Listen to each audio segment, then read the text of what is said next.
Bumili ako ng pintura ngayon. So, masaya ako kasi ito ang kabayan ng ating ang ating nagsaserve sa akin maghahalo ng pintura. Siya taghahalo, ang galing naman.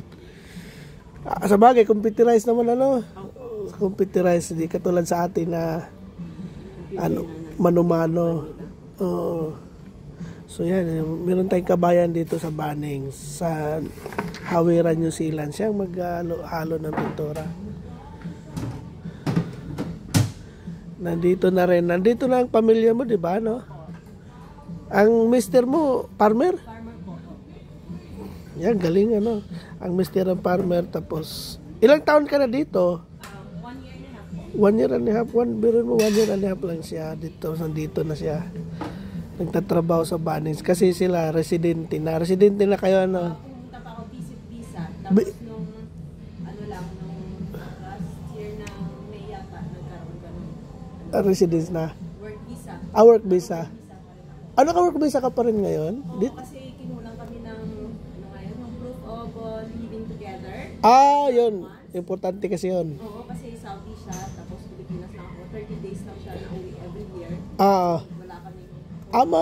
Maano din yan. Kasi dito, pag nagsama na kayo ng 1 year, ayun na yun, pasok na yun. Oo. Kaya lang, hindi kami umabot sa Nung sa... cut off, yung mura pa. Ngayon, mahal na. Magkano na yata? Mga 4,800, 4,800. Diba? Oo, 4,870 yata. Ang isang application ako, napakamahal dati lang, 1,800 yata ang nun, bayad. So ayan sa kabayan, ito yung pen section ng Hawiran, New Zealand. Halos araw-araw ako nandito. Suki yan. Suki. Ako yung pinakaunang magpapahalo. Alas 7 pa ngayon dito. Ako ang unang pinakahalo. Kaya kilala na ako dito ng mga tagahalo dito sa Hawiran.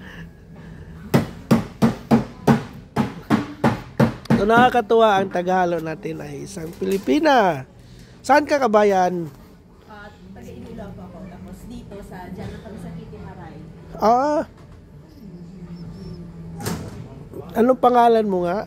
Jaira. Jaira. Yan, kilala niya na siguro ako, Gary. Halos araw-araw dito Oo nga, sige.